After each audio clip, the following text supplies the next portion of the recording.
이제 사무엘 상의 주인공인 사무엘이 이제 등장을 하고 있죠. 그런데 아직은 조금 이릅니다. 사무엘이 본격적으로 등장하기에는 아직은 좀 이르고요. 이 본문은 아이들 100일이나 돌 예배에 가면, 감사 예배에 가면 목사님들이 아이들을 축복하면서 많이 이렇게 말씀을 전해주시는 그런 본문이죠. 그래서 아이가 자라가면서 하나님과 사람들에게 은총을 입는다. 그런 아이로 자라가면 좋겠다. 그렇게 축복해 주시면서 기도해 주시는, 또 말씀을 전해 주시는 그런 대표적인 본문입니다.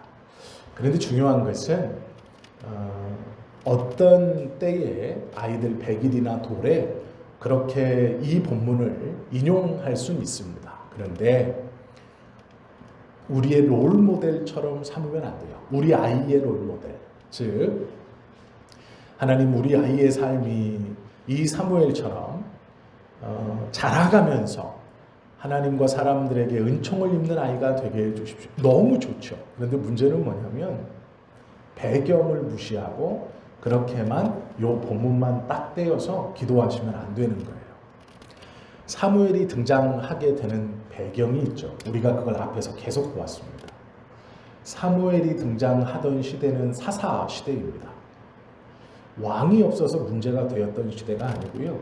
이스라엘 백성들이 하나님을 점점점 잊어버리기 시작하고 그 패역이 깊어지고 깊어져서 하나님의 징계가 점점점 심해지고 그 기간이 길어지면서 하나님 앞에 범죄한 이스라엘 백성들이 하나님께 돌아올 생각조차 하지 못한 그러한 시간의 배경 속에, 즉 영적 불임을 겪고 있는 이스라엘 백성들, 믿음을 되물림하지도 못하고 지금 자기 자신들도 하나님 앞에 나아가지 못하면서 캄캄한 시대를 살고 있는 이방 민족이 하나님의 백성들을 지배하고 억압하고 포갑하고 빼앗아가면서 그 아래에 신음하고 있으면서도 하나님께 부르짖지 못하고 있는 하루하루의 삶이 그만큼 힘겹기도 하지만 영적으로 그만큼 어려운 가운데 있는 중에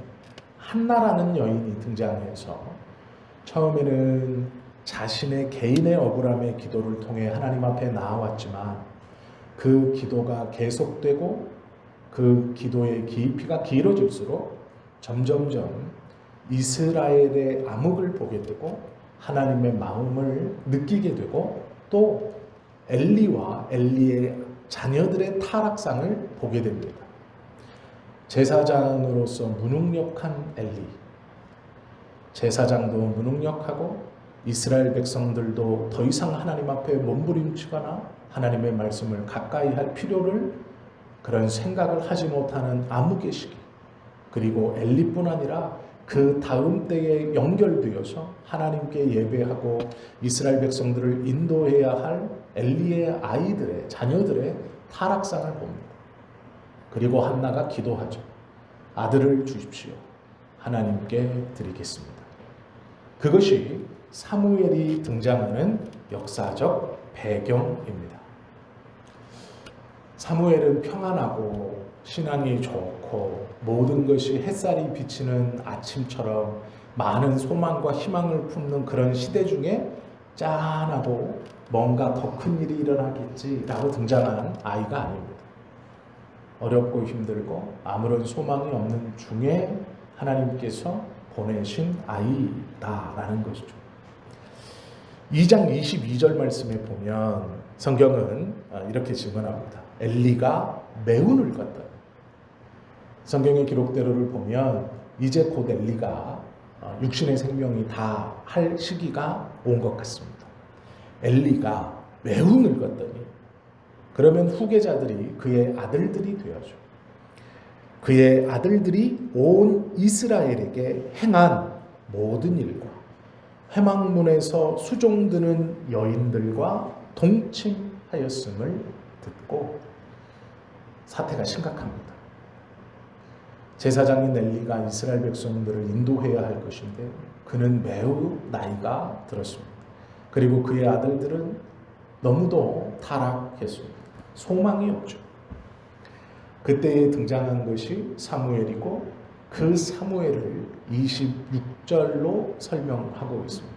은총을 받는 아이가 되었다. 이렇게 말씀하고 있죠. 성경은요, 엘리와 한나를 대조시키고 사무엘의 아들들과 사무엘을 대조시키고 있습니다.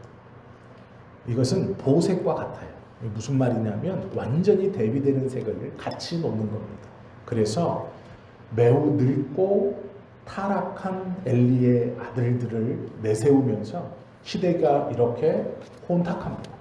그리고 사무엘과 한나를 통해서 그러나 그 시대에 정반대되는 하나님께서 보내시는 사람이 있습니다. 그래서 엘리와 엘리의 아들들의 이야기를 쭉 먼저 내밀고 그것에 완전히 반대되는 사람을 들이미는 걸 등장시킵니다. 이게 사무엘이에요. 그래서 아무것도 없는 흑암 중에 한 아이, 빛 한 줄기가 비쳤으니 이제 다른 이야기가 펼쳐질 것입니다. 라고 우리에게 보여주는 것이죠. 예전에는요, 신앙생활 하기가 참 편했습니다. 저 어렸을 때만 해도 신앙생활은 그냥 목사님 하시는 말씀 중심으로만 하면 돼요. 예배 오라고만 오고 가라고만 가고 새벽 예배 오세요. 저희 어머님이 아직도 믿고 계시는 한 가지, 새벽 예배를 나가면 아들이 잘 된다, 이렇게 믿고 계세요.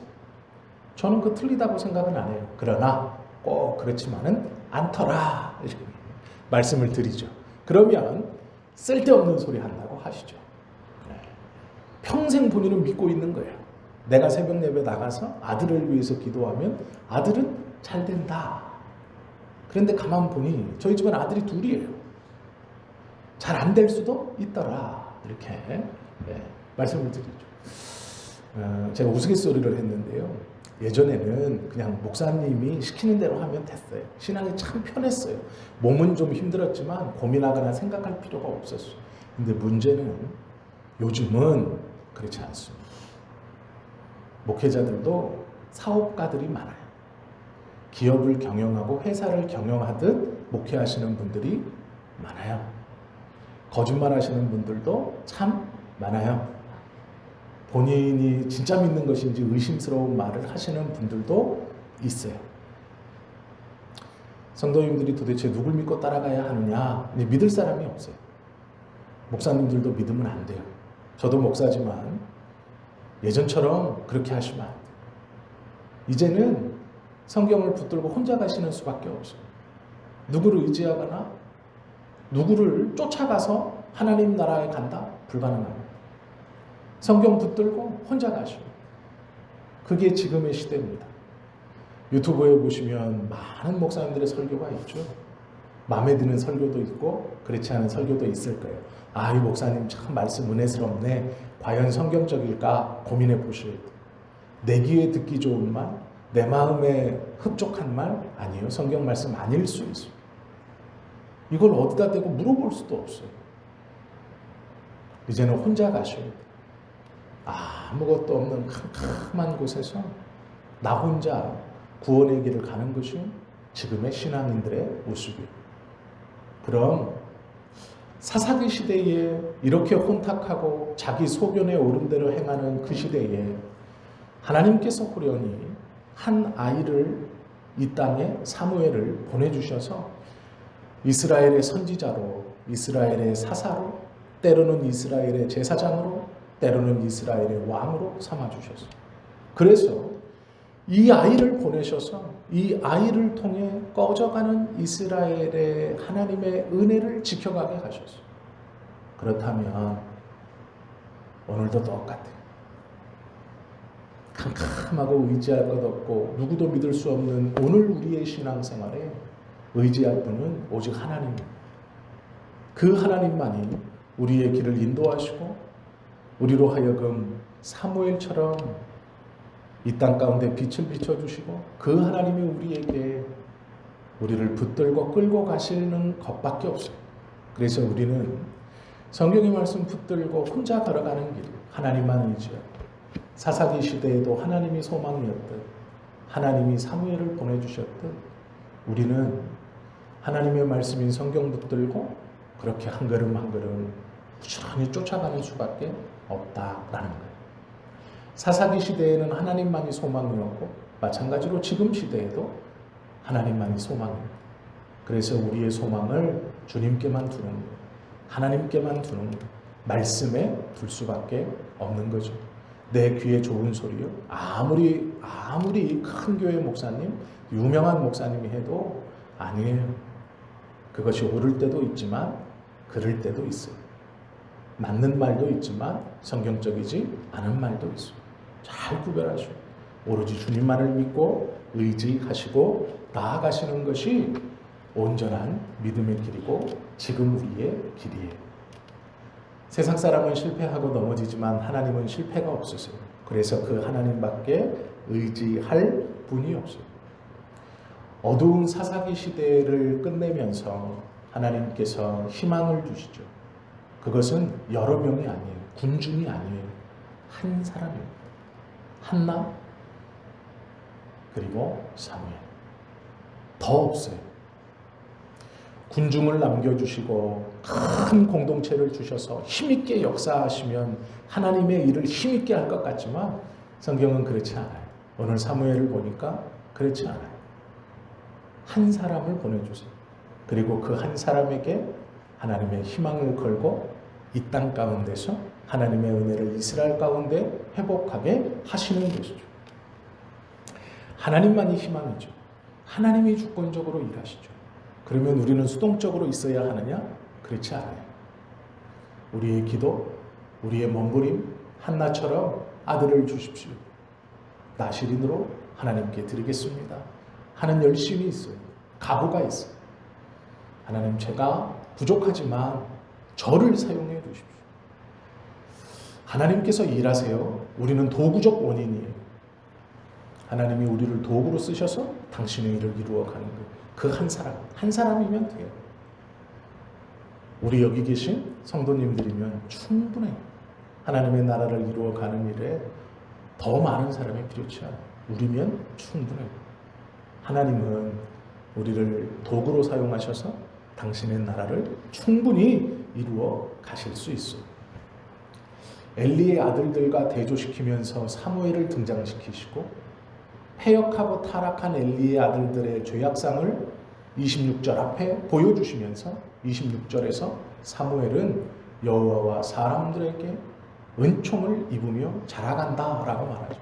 점점 자라가는 거예요. 처음에는 부족하고 연약하고 모자르죠. 그러나 시간이 지나면 자라가는 거예요. 성장하는 거예요. 하나님의 은혜로 사람들의 기도로 주변의 도움으로 믿음의 공동체가 함께함으로 그가 세워져 가는 거예요. 믿음이 세워져 가고 그의 인품이 세워져 가고 그의 언어가 세워져 가고 그의 생각이 세워져 가는 거죠. 세상을 원망했던 사람이 하나님을 통해 세상을 기대하게 돼요. 세상을 원망하고 자포자기하던 사람이 하나님의 은혜로 내일을 바라보게 되고 내일은 분명 오늘보다 조금 더 나을 거야. 하나님께서 나의 삶을 내일은 오늘보다 조금 더 앞으로 나아갈 수 있도록 해 주실 거야 라는 소망을 품게 하시는 거죠. 모든 것을 포기했던 사람이 하나님으로 말미암아 그 포기했던 것 하나하나를 다시 붙드는 그 삶을 통해 하나님의 역사가 이 땅 가운데 이루어진다라는 것이죠. 사무엘을 수식하는 단어는 잘한다라는 뜻이에요. 잘한다. 그대로 멈추어서 있는 게 아니라 잘하는 거예요. 점점 잘하네.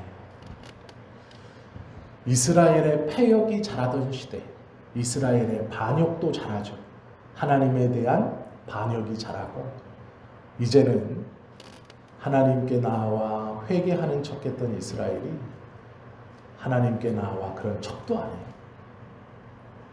차라리 저 발달한 이방인이지만 저 발달한 블레셋이 우리를 지배하고 우리를 선도하고 우리에게 좋은 청동기 문화를 가르쳐주고 저 항구 도시를 통해 들어오는 수많은 물자들과 앞선 것들을 우리가 누리며 살아가는 것이 훨씬 좋지 않나요? 언제까지 우리가 양털 깎고, 언제까지 우리가 포도송이 주워 먹으면서, 언제까지 양 키우고 포도밭에서 나는 소산을 가지고 그것 팔아서 먹고 살겠냐?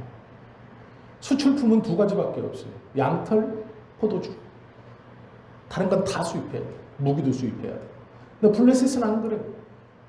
국제도시처럼 쓸 수 있는 항구도시를 3개나 끼고 있으면서 청동기 문화를 가지고 앞서고 있어. 문화도 앞서고 의식주도 앞서고 그들이 옷 입는 것도 앞서요. 세련돼 보이고 좋아 보이죠. 덩치도 크고 귀골이 장대해요. 잘 먹어서 그들은 잘생긴 것 같고 얼굴에도 기름이 막 흘러요. 얼마나 보기 좋았겠어. 그래, 우리도 차라리 저렇게 사는 게 낫겠다라는 것이죠. 그 기간이 40년. 이미 동화됐습니다.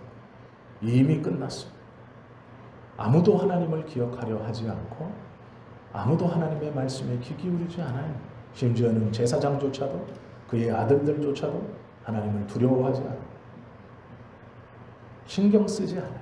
그 시대에 사무엘이 아기로 등장하고 그 아기가 자라매 성숙해져 가고 있는 것이죠. 이 시대에 사무엘이 자라고 있어요. 놀라운 것은요, 이 사무엘의 요 2장 26절의 말씀이 신약으로 가면 예수님이 태어나셨을 때 똑같이 얘기해요. 누가복음 2장 52절에 보면 예수는 지혜와 키가 자라가며 하나님과 사람에게 더욱 사랑스러워 가시더라. 단어는 조금 다른데 형태는 똑같아요. 형식은. 누가는요, 구약을 알고 있던 누가는 예수님의 어린 시절을 가리켜서 뭐라고 얘기했냐면 흑암의 시대에 하나님께서 이 땅에 이스라엘을 위하여 보내신 사무엘 이야기를 하면서 흑암의 시대에 여기는 블레셋의 노예 시대고 여기는 로마의 노예 시대예요. 블레셋과 로마는요, 비교할 수 없을 만큼 로마가 앞선 거예요. 로마는 제국입니다. 블레셋은 항구도시 세계였지만 로마는 지중해 전역을 가지고 있어요. 거기다가 로마의 문화는 철기 문화예요. 블레셋은 청동기였고 로마는 철기 문화. 비교가 안 돼요. 로마의 화려함, 그 문화적 융성함, 그들의 철학, 모든 다 앞서있어요. 그 로마에 눌려 아무런 저항도 할 수 없는 이 시대에 누가는 하나님께서 한 아이를 보내셨는데 그 아이를 사실은 알고 보면 흑암의 시대인 사사시대 마지막 하나님께서 사무엘을 보내어 한 줄기 빛을 보내고 우리 이스라엘을 새롭게 하셨다는 것처럼 예수 그리스도를 통해서 우리를 새롭게 하실 것이다 라는 것으로 누가복음에 똑같은 형식으로 기록하고 있다라는 것. 은총을 통해 자라가는 것이죠. 그럼 예수님은 왜 자라가야 됩니까? 신성적 측면으로는 하나님이시기 때문에 자랄 필요가 없어요. 그러나 완전한 인간이시기 때문에 자라가셔야 돼요. 아기로 오셨으니까.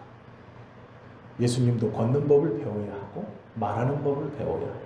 신성으로서는 충만하시나 인성으로서는 자라가는 거예요. 그것이 하나님께서 우리를 통해 역사하시는 방법이 무엇인가를 보여주시는 것입니다. 잘하지 않으면 쓰임받을 수 없어요. 그 모습 그대로 가지고는 하나님이 쓰실 수 없어요. 변하는 사람, 자라가는 사람을 하나님은 사용하시고 쓰시는 거예요. 그 시대마다 자라가는 사람을 하나님은 사용하세요. 전도사님들을 이렇게 몇 분 아니면 뭐 대학원에서도 가끔 교수님이 뭐 아프시다거나 이런 일이 있으면 특강을 가요. 한 2시간 반 정도 특강을 하기도 하고 수업의 한 대목을 들어가서 뭐 대신 강의도 하고 전도사님들 교육에 가면 이렇게 뭐 한두 시간 특강하는 시간이 주어져요. 제일 먼저 하는 것이 뭐냐면 사람이 되라는 거예요. 목사가 되기 전에 사람이 되어야 돼요. 저도 그 얘기를 선배 목사님들로부터 들었어요. 무슨 말이냐면 20살의 신학교를 갔고, 저 같은 경우는 20살의 신학교를 갔죠. 20살부터 사역을 했습니다. 그러니까 나이 20살 때부터 넥타이 매고 정장 입고 전도사라고 교회를 왔다 갔다 했어요. 얼마나 어린 나이입니까? 그런데 그 20살 때에도 나이 지긋하신 권사님들이 아유 전도사님 고개를 숙여요. 처음에는요 얼마나 황송한지 아세요? 아유 우리 어머니보다 훨씬 나이 많은 그 연배의 분들이 아유 전도사님 이렇게 고개 숙여요. 인사하세요. 그러면요 황송해가지고 거의 90도로 내려가요. 그런데 언젠가부터 이 90도가요 점점 올라가요. 머리가 90도까지 안 구부러져요. 이게 구부리단 말아요. 그것뿐이 아니에요. 거기서 조금 해서 아이들을 좀 잘 교육하고 주일학교 좀 부흥하고 이러면 고개가 더 빳빳해져요. 자기가 무슨 큰 능력이 있는 것처럼. 하나님께서 자기만 쓰는, 자기만 불의 종이고 자기만 주의 종인 것처럼 돼요.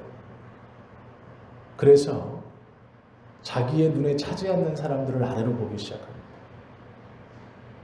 아주 건방져집니다.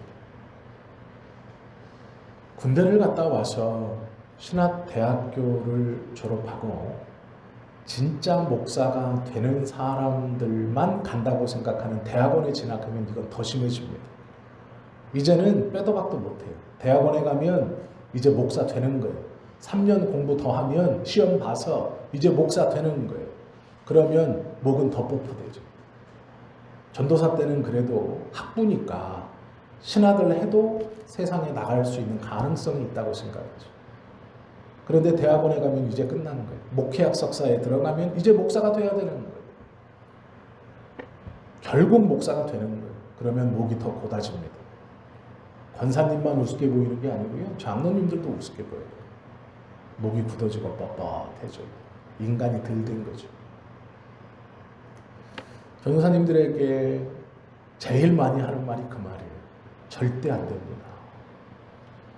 하나님의 말씀을 전하는 강당에서는 당당해질 필요가 있으나 내려가면 예의를 갖추세요. 인사 잘하시고 웃어주시고. 저도 그러려고 노력하는데 제 인상이 워낙 좀 좋지 않아가지고 웃고 있지 않으면 화났다 그래요. 화난 게 아닌데. 그래서 얼굴을 가려보려고 두꺼운 뿔테 안경도 썼어요. 그랬더니 더 인상이 안 좋대요. 그러면 이제 방법이 없는 거예요. 웃어야죠. 웃고 다닐 수밖에 없어요. 그런데 그게 맞아요. 그게 맞아요. 가만히 생각해 보시면 목사가 될 사람들은 예의를 알아야 돼요. 매너가 있어요. 단 위에서는 당당할지 모르지만 단 아래 내려가서도 당당하면 안 돼요. 예의를 지켜야죠. 제가 참 감사했던 건 제가 전도사를 처음 나갔던 신천한 성결교회 김성진 목사님께서 제가 1학년을 마치고 얼마나 어설펐겠어요. 하루는 밥을 먹는데 저에게 그런 얘기를 해주셨어요. 정전도사, 교회에서 60 넘은 분들의 말을 무시하면 안 된다.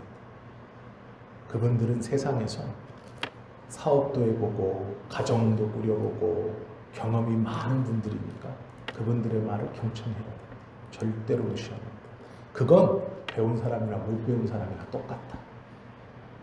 교회에서 60 넘은 분들의 말을 절대로 무시하면 안 된다.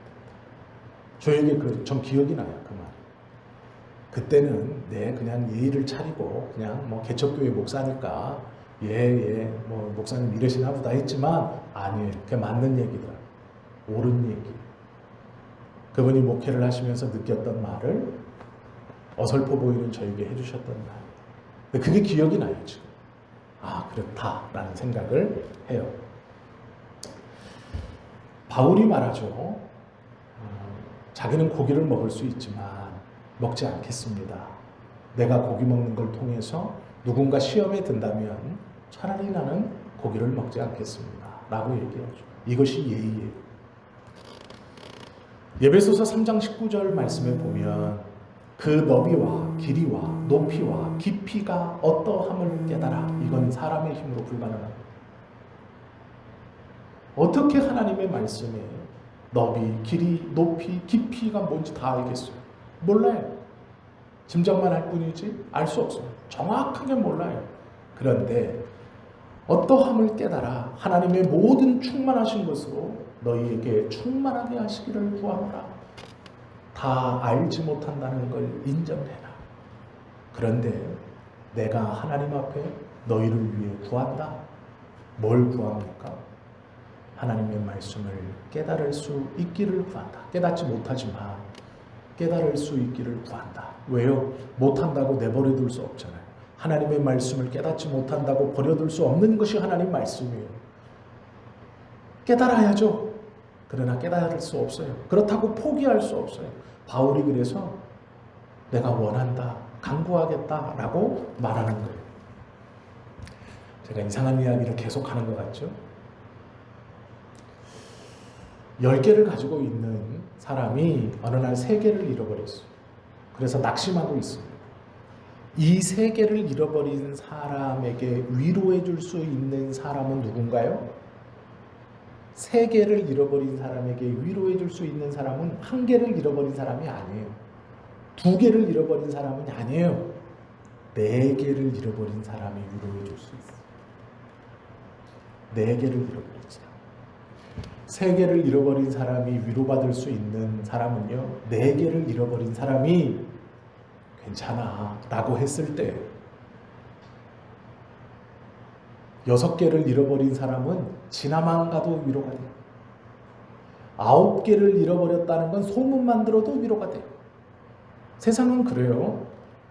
3개를 잃어버린 사람에게 가서 위로해 줄 수 있는 사람은 4개는 잊어버려야 위로를 줄 수 있어요. 괜찮아.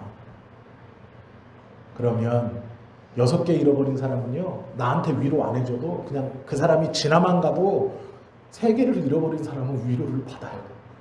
아, 저 사람 6개나 잃어. 9개 잃어버린 사람은요, 내 눈앞에 안 지나가도 돼요. 소문만 들어도 나는 위로받아요. 이게 세상이에요. 잘 생각해 보세요. 하나님이 나에게 3개를 잃어버리게 하신 이유, 혹여 하나님이 나에게 6개를 잃어버리게 하신 이유, 아니요. 혹여 하나님이 나에게 9개를 잃어버리게 하신 이유가 뭘까? 우리는 모르죠. 그러나 3개를 잃어버린 사람에게 소문으로라도 위로를 주기 위해서, 3개를 잃어버린 사람에게 6개를 잃어버린 내가 그 앞에 지나가기만 해도 위로를 받게 하기 위해서, 4개를 잃어버린 내가 3개를 잃어버린 이 사람에게 괜찮아 위로를 주게 하기 위해서. 그렇게 우리들에게 잃어버리게 하시는 것일 수 있어요. 그렇게 우리를 도구적 원인으로 사용하실 수 있는 분이 하나님이에요. 하나님의 손안에 우리는 붙들려 있기에 내가 3개를 잃어버려 속상하지만 때로는 4개도 잃어버리게 하시고, 때로는 6개도 잃어버리게 하시고, 때로는 9개도 잃어버리게 하시고, 이유를 몰라요. 우리는. 그러나 누군가는 9개를 잃어버렸다는 사람의 소문으로 위로받고, 6개를 잃어버린 사람의 몸짓을 보며 위로받고, 4개를 잃어버린 사람의 위로에만 괜찮아로 위로받는, 하나님은 그렇게 쓰시는 거예요, 우리를. 그래서 잃어버린 것 가지고 너무 마음 아파하지 마세요. 하나님이 어쩌면 그렇게 쓰고 있는 거예요. 나에게 그런 아픔이 있다. 왜 아픔을 주십니까? 몰라요. 저는 모르겠어요. 그런데 하나님의 쓰심 안에, 하나님의 손 안에, 하나님의 도구적 원인으로 있다는 것은 알아요. 어설프게 위로할 수는 없지만, 어설프게 설명할 수는 없지만, 하나님의 섭리를 그렇게 쓰임받는 것은 아닐까요? 라고 넌지시 말하고, 그렇게 쓰임받는 것인가요? 라고 기도하는 수밖에 없는 거예요. 사무엘은 그런 존재예요. 그 시대에 한나에게 사무엘이 그런 존재고 이스라엘에게 사무엘이 그런 존재예요. 하나님이 쓰시는 사람 여러 가지가 아닙니다. 사도행전 1장 8절 오직 성령이 너희에게 임하시면 너희가 권능을 받고 예루살렘과 온 유대와 사마리아와 땅끝까지 이르러 내 증인이 되리라. 저를 그냥 예로 들으면 오해가 없죠. 저는 98년도에 신학대학교에 갔습니다. 98년도부터 전도사를 했어요. 나이가 46인데 98년도부터 했으면 26년 했어요. 20살부터 그때 5만 원 받고 시작한 사역을 26년 동안 하루 딱 빼고 한 번도 안 쉬었어요. 저는 군대에서도 일반 사병으로 갔다가 군종을 했습니다. 여기에서 군종이라고 써 있었어요. 20살부터 넥타이 차고 교회밥을 먹으면서 교회를 왔다 갔다 하면서 처음에는 5만 원 가지고 시작한 사례비를 그렇게 20살부터 했어요. 그러면 26년 했으면 성자가 됐었어야죠, 벌써. 그렇지 않을까요? 26년 동안 아이들을 가르치고 말씀을 전하고 기도했고 수많은 경험들을 했으면 저는 성자가 돼야죠. 제가 2005년도 4월 달에 목사가 됐습니다. 31살에. 2005년도 4월. 지금 몇 년입니까? 2025년이죠. 목사가 된 지 20년 됐네요.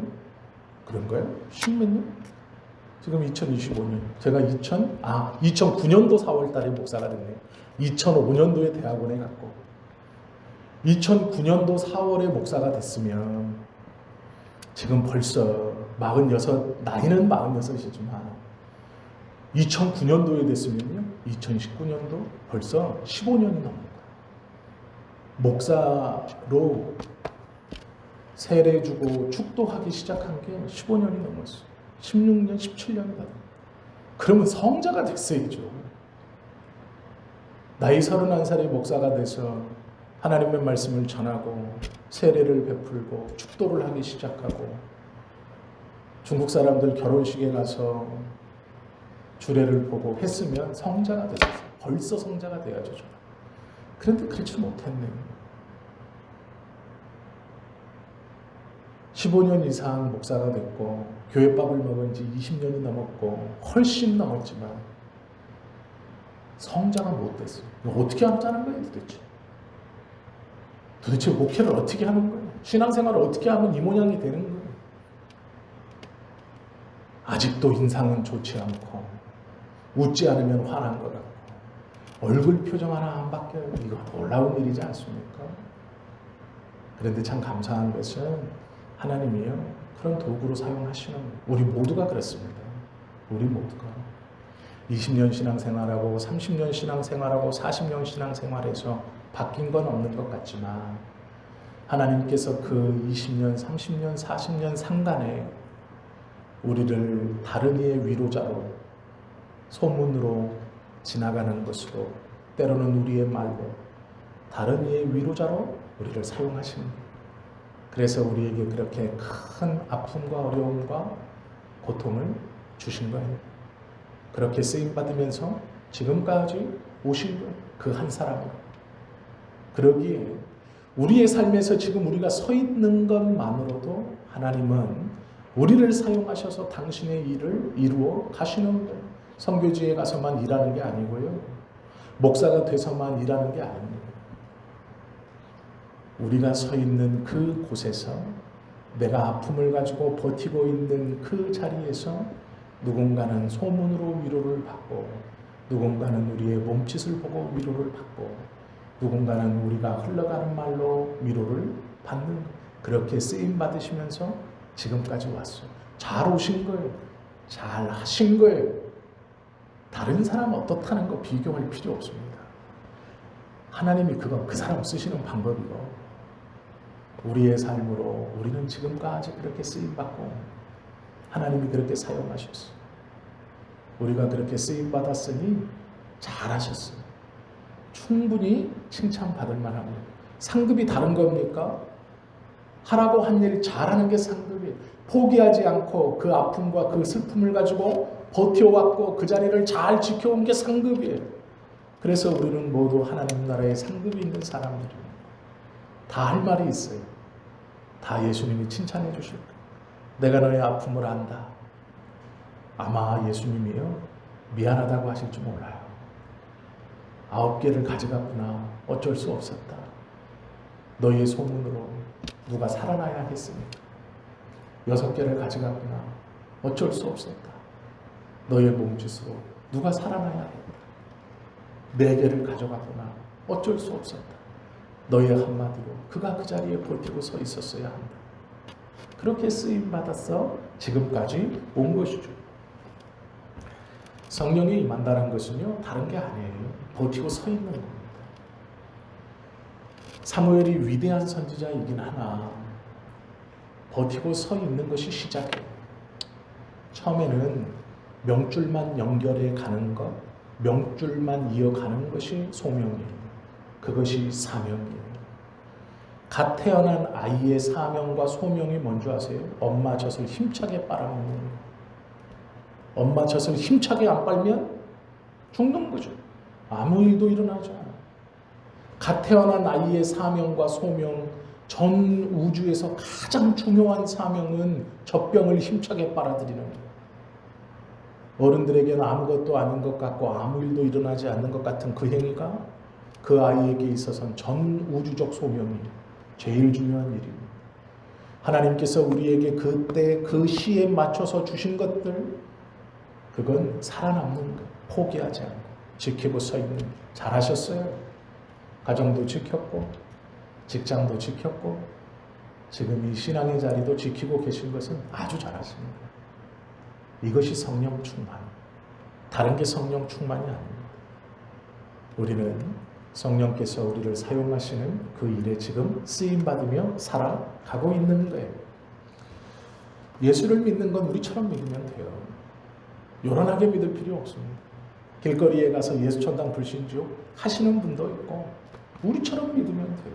우리처럼 주일 아침 깨끗한 옷을 입고 성도들을 생각하면서 오늘 정연이가 사왔듯 초콜릿 하나 사오는 그 마음이면 돼요.